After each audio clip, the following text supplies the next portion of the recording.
Mahasiswa selalu dilibatkan dalam berbagai macam kegiatan Odesa. Apa tujuan?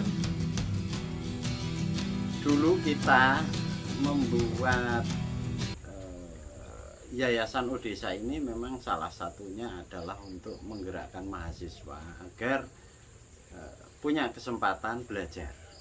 Jadi kata-kata belajar inilah yang paling pokok, karena kami menyadari bahwa mahasiswa ini memiliki peran yang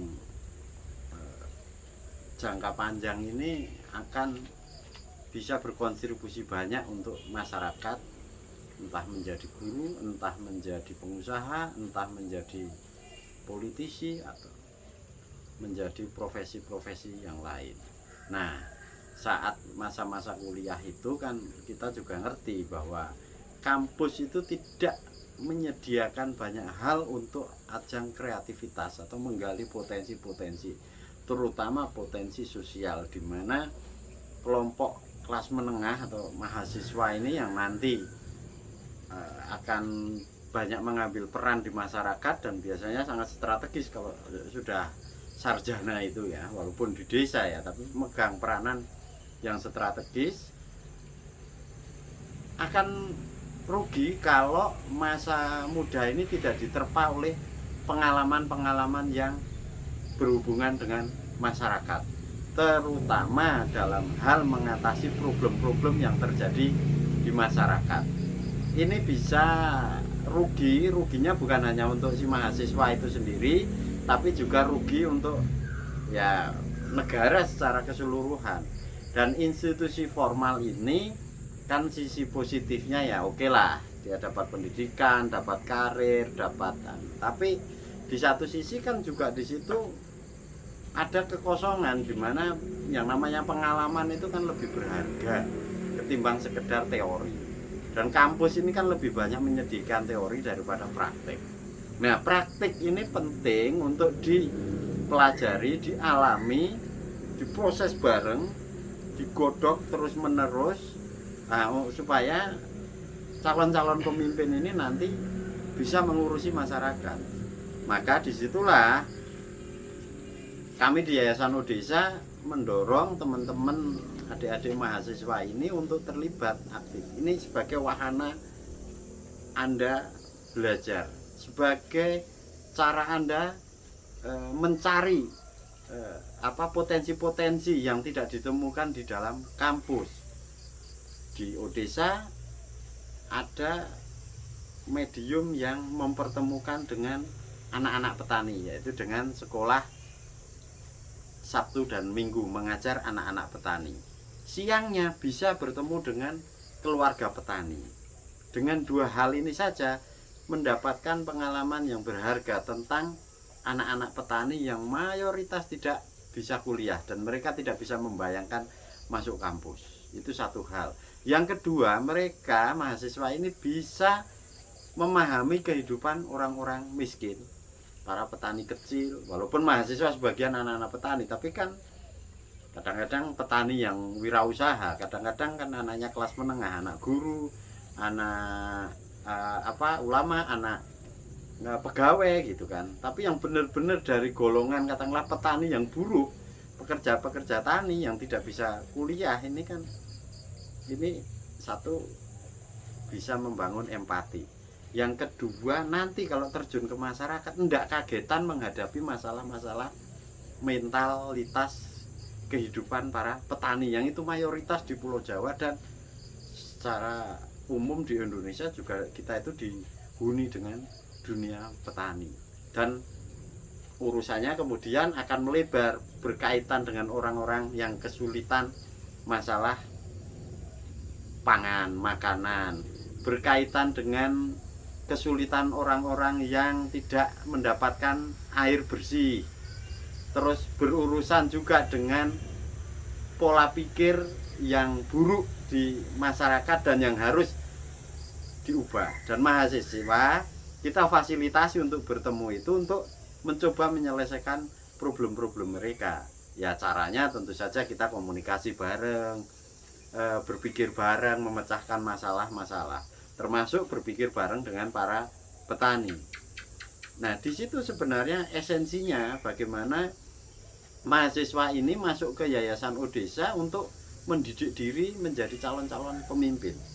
Empati ditingkatkan penuh, terus komitmen dan dedikasi harus diperuntukkan untuk kemanusiaan dan juga lingkungan. Karena di Yayasan Odesa tidak sekedar ngajar, asal ngajar anak itu ya. Satu, harus juga belajar tentang ekologi, harus belajar tentang pangan, harus belajar tentang masalah sanitasi kompleks. Dan itu akan kita hadapi nanti di masyarakat.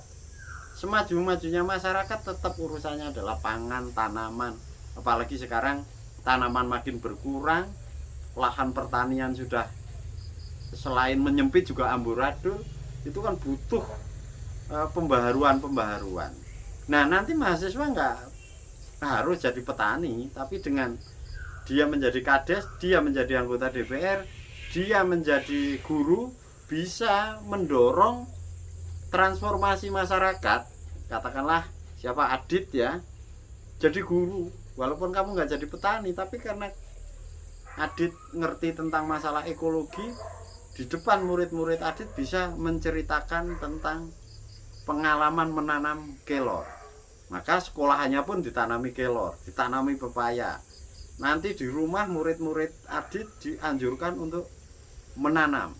Apakah mahasiswa yang berkegiatan di Odesa sudah maksimal dalam gerakan sosial? Saya bilang maksimal ketika mereka tertib mengajar, terus tumbuh kesadaran harus mengajar bukan karena kewajiban dari pengurus desa lagi, bukan karena digerakkan oleh honor, tapi karena kasihan dengan anak-anak desa kalau tidak datang, sehingga dia tergugah hatinya untuk datang dan melayani kegiatan. Itu sudah maksimal. Masalahnya mestinya di Odesa ini kan harus dikembangkan potensi-potensi yang lain. Nah, ada juga desain ya. Jadi pada pinter desain poster, pamflet, menyusun teks, itu sudah kemajuan. Tapi kan tidak semua relawan melakukan itu. Bisa menulis hanya beberapa, terus punya inisiatif membangun jaringan sendiri, itu juga yang belum.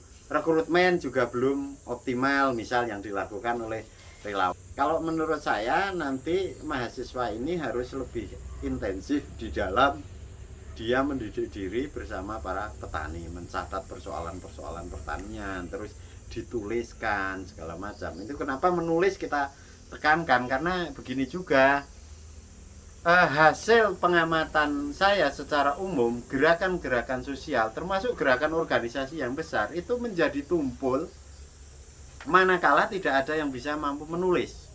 Ini satu hal saja, skill yang ini harus dimiliki oleh calon pemimpin. Betapa repotnya pemimpin-pemimpin organisasi itu karena tidak menulis. Tidak cukup hanya bisa video, katakanlah. Video juga membutuhkan bahan baku teks kan, nulis naskah, skripnya, draft, acuan, bahkan harus bisa membuat makalah dan lain sebagainya. Nah, saya pikir ini wahana yang baik karena di Yayasan Odesa ini banyak fasilitator senior-senior dari wartawan, termasuk para penulis yang sudah matang, sehingga itulah tolong ini digunakan. Kami menciptakan saluran ini di yayasan itu ya untuk dimanfaatkan oleh adik-adik mahasiswa, itu digunakan. Nah, kan Odesa kita ngikut mahasiswa, jangan begitu. Kalau sudah masuk di Yayasan Odesa, bikin kreativitas sendiri, misal menjadwal sendiri. Kami ingin pelatihan jurnalistik secara rutin, sebulan 2 kali misal.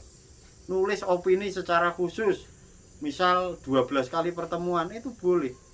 Dan ada misal Pak HW, Pak Heridim, Pak Budiana, Pak Anton, Pak Nufirman, itu bisa melatih. Ini wartawan-wartawan senior yang harus dimanfaatkan. Karena itu nanti kita akan dirikan Odesa Institute, itu salah satunya ya untuk wadah kreativitas supaya tidak bercampur dengan pengurus Yayasan Odesa, itu supaya independen gitu loh. Tapi harus produktif. Gerakan itu harus ya bergerak. Nah, supaya tidak vakum ya menciptakan inisiatif.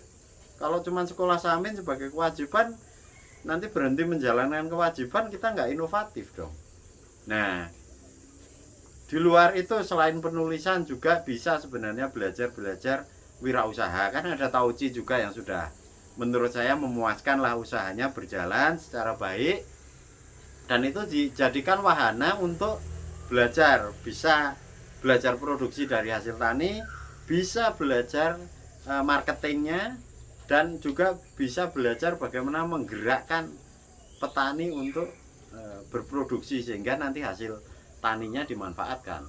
Jadi saya pikir ada dua hal ya, jurnalistik dan wirausaha ini bisa dimanfaatkan di Yayasan Odesa. Dan bahkan saya mendorong untuk tahun ini secara khusus forum kajian yang dulu sudah jalan ini, ya karena pandemi kita nggak bisa ketemu ya, dan lewat Zoom kan ternyata nggak nyaman. Itu digerakkan lagi minimal lah 1 bulan sekali, kalau bisa 2 kali.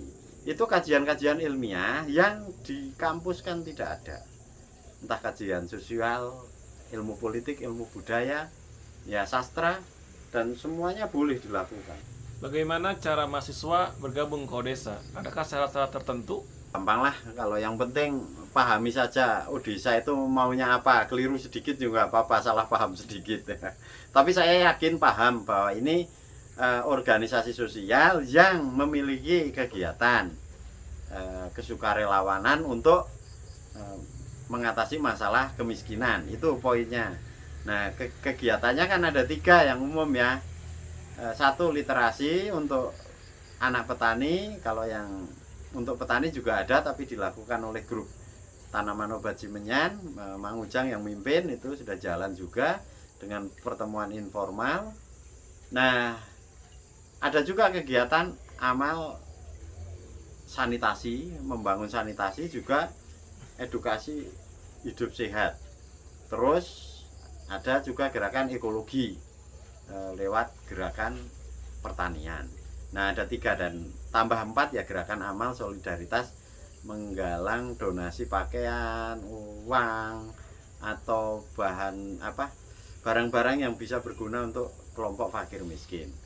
Nah, syaratnya paham dulu ini yang dia lakukan. Dan yang kedua, ya tekanan saya tadi, datang ke Odesa untuk sama-sama belajar.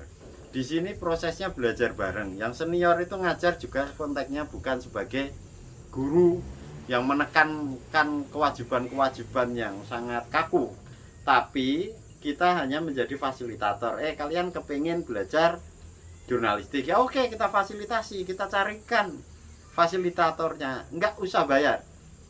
Untuk ilmu kita sudah sepakat ya, para pengurus Yayasan Odesa itu tidak akan pernah mengomersilkan atau membebani orang-orang yang ingin mencari ilmu. Jadi bikin kelompok, misal pengen belajar jurnalistik di sini, diatur jadwalnya, kita sediakan tempat, kita sediakan konsumsi juga, karena kita seneng lah kalau mahasiswa mau belajar jurnalistik. Ya. Juga kita siapkan sekarang kegiatan kajian ilmiah itu untuk mewadahi pemikiran-pemikiran antar kelompok. Nah, itu juga tidak perlu biaya lah, asal acaranya ya di Yayasan Odesa saja. Sudah kita siapkan masalah konsumsi, ada hasil tani kita cukup bisa memberikan sajian-sajian untuk acara kegiatan diskusi keilmuan. Jadi kalau habis makan ya nyari ilmu lah, kurang lebih begitu. Itu saja, jadi tinggal datang, komunikasi.